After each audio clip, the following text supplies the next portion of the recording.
ស្រ័យជួបអូន3ថ្ងៃហើយនៅនឹងតែមក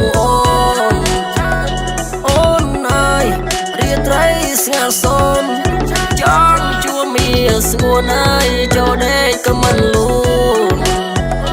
អូនហើយបើអូនព្រមស្រឡាញ់បងកុំភ័យនួនឡងអើយមកនឹងចូលស្ដាយអូនហើយបានបងធ្វើប្តីអូនហើយកុំភ័យអើយបងឲ្យរស់ស្រួ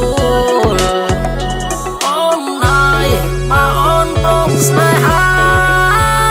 នឹងសន្យាអើយយកការស្លាទៅដល់ទាំងអូនហើយជឿបងតែមិនខំ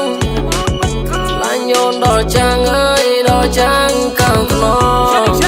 ស្នេហ៍បងទៅស្រីដល់បងបញ្ជាវីវេបងស្មោះត្រង់ដល់បងបញ្ជាស៊ីពេជាពីធ្វើការមកបង្ខំរអូនមុនគេថាបញ្ជាខូចថាមិនចូលការ៉ាអូខេបើស្រឡាញ់រាប់ថាស្រឡាញ់មកកុំចាំយូរប្រយ័ត្នតែគេការចោលកុំឲ្យស្នេហ៍យូរវាប្រែតែជាគ្រីមក្រគេច្រាំលែយើងខ្មែរដូចគ្នាសោះមើលអូនគួរឲ្យស្រឡាញ់វាសំនឹងបងនឹងលឺសលេងស្នេហ៍យើងគ្រប់គ្រឿងមិនដូចសឡដែលខ្វះពីជ័យបងក៏តែស្រឡាញ់វាធ្វើបងក៏តែបង្វេងធ្វើបងក៏តែសម័យពេលឃើញជាកែវស្រីកលេងវងវាអូនសាធ្វើបងចងចាំមិនភ្លេចទួរាប់រយឆ្នាំគួយគុណយូរទៅមិនចេះសាំសំដីអំពីរួចជាដូចជាស្រាថ្នា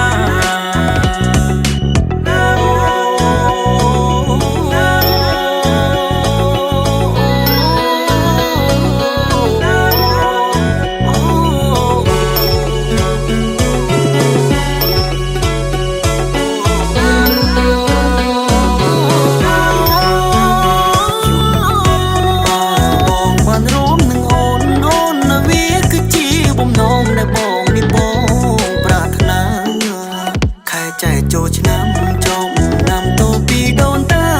បងសុំកាន់ដៃជីវ៉ាទៅបត់ហើយណាប្រលើអូនហើយកុំតែខាតពេលស្នេហ៍លោកអូនក៏ស្គាល់បងដែរបងកំឡុងមិនមែនសើកែមិនមែនជជូរឬមិនទឹកស្រុកខ្មែរអូនហើយកុំប្រកាន់នឹងប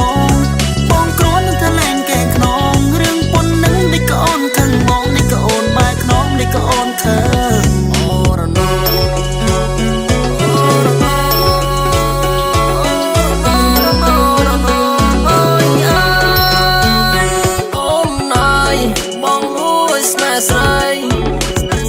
ជួបអូន3ថ្ងៃហើយនៅនឹងតែមក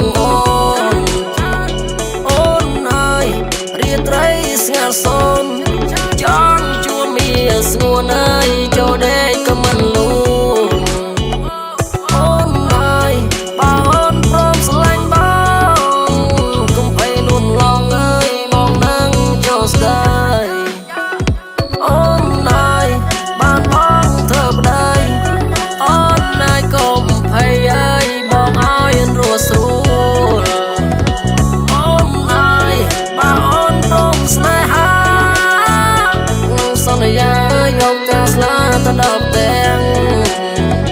អូនហើយជឿបងតែមិនខំឡាញអូនដល់ចាំង